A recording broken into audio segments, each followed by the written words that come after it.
Hey guys, welcome back to another 2024 presidential election prediction.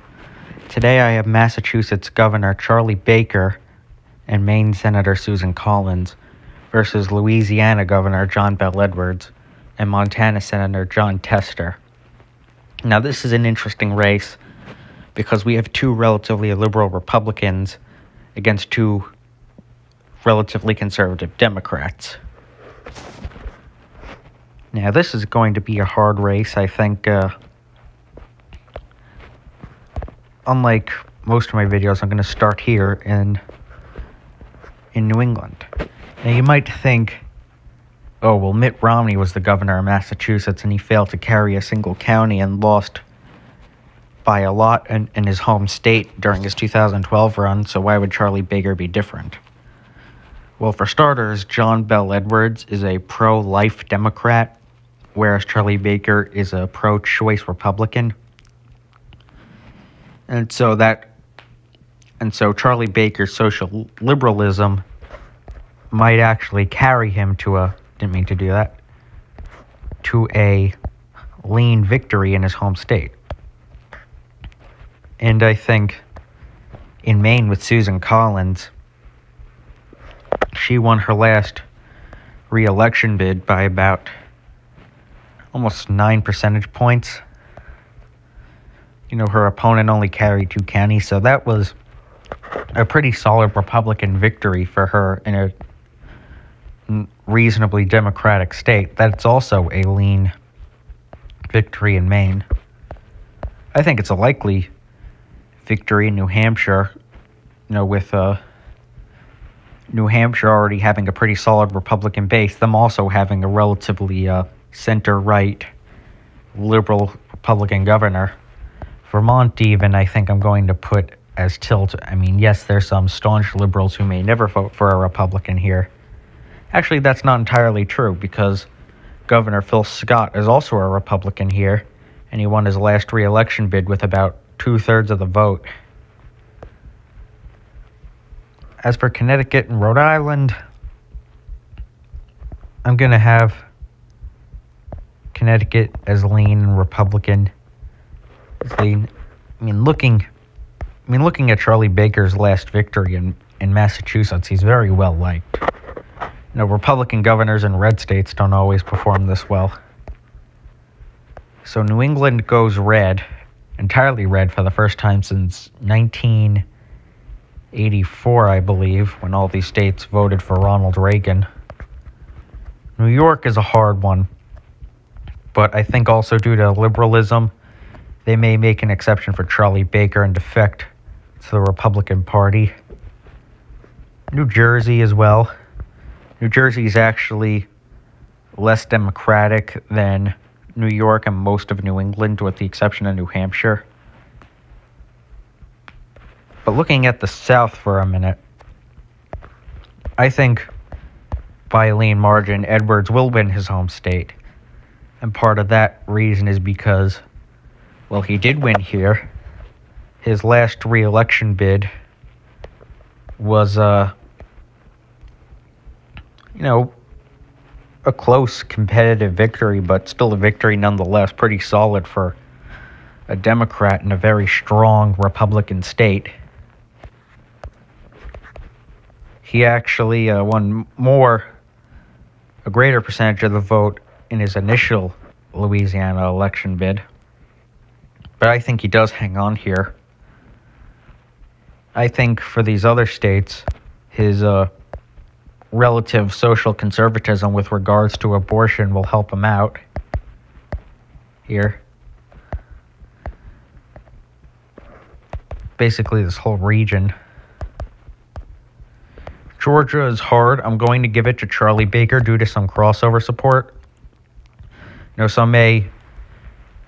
think that if Charlie Baker is to win this election, if he has any chance of winning the election, it is a must. A must that he must appeal to the Trump base of the party. So he wins Georgia. I think he'll do well in the suburbs here. And Arizona. Definitely get the blessing of, say, more moderate Republicans here, anti-Trumpers. I think that the Mormon Belt will vote as it usually does. You know, it voted for Mitt Romney. I think Nebraska is also going to be pretty solid. District 2 will be a little more competitive, but I think it's solid. The West Coast is also... I keep doing that. The West Coast is hard. I think that, though, that Charlie Baker's New England moderate appeal will actually carry him to lean victories.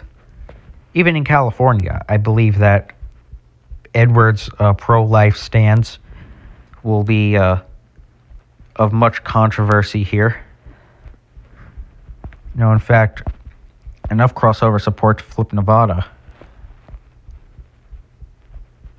Actually, pretty inelastic, but not this time. North Carolina, too. I think by a lean margin, it will go to the GOP. Florida, it's hard. But I'm actually going to say Edwards. Because I don't think that Ron DeSantis will really like Charlie Baker, even if he does try to appeal to the Trump base of the party. Donald Trump isn't going to like him either. And I think that it would be weird to see them endorsing a Democrat, though they might, due to, well, for reasons I've said earlier. Remember, Charlie Baker is also pro-gun control. He'd have to be more pro-Second Amendment if he's to win a primary. I think West Virginia will be a likely margin, around a 10-pointer.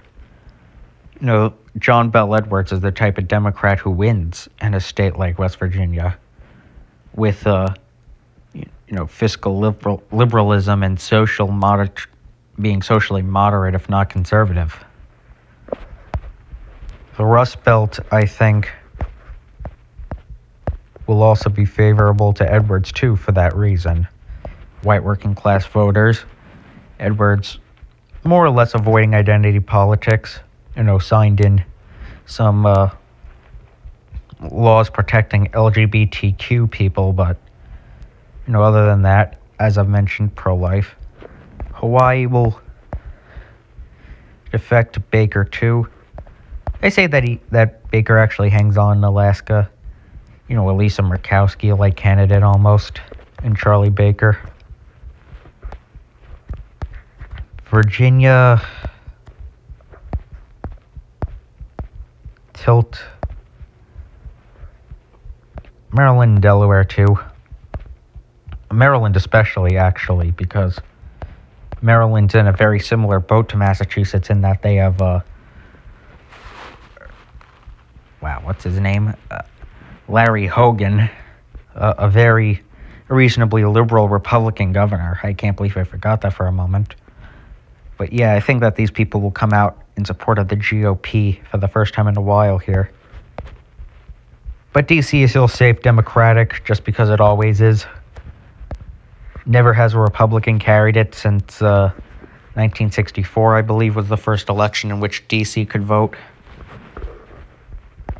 Tilt margin in Minnesota, really a toss-up here between Baker and Edwards, white working class voters. Some major cities like Minneapolis, the Minneapolis-St. Paul region, but Edwards and Tester do hang on a lot of anti-GOP sentiment here, especially in the wake of George Floyd. Texas does go blue. Governor of a neighboring state, appeals to some of the base here. I mean, suburbia may go for Charlie Baker, but I think John Bel Edwards actually may be more appealing to conservatives. Which is why Edwards, by lean margins, wins Iowa and Ohio. Indiana and Missouri by tilt margins. Remember, these states were actually competitive not all that long ago. Lean in Illinois for the same reasons as the coast. And that leaves Colorado and New Mexico, which go to Baker, once again, actually have been competitive recently. Now, this is a very interesting map because one doesn't largely expect to see this. very similar electoral college margin to, I think, this past election in 2016. So it really shows how divided we are, regardless of how much crossover support there is. But yeah, Charlie Baker becomes president of the United States, and Susan Collins becomes vice president. I picked these running mates because Baker and Edwards are both lacking in national experience, which Collins and Tester do have.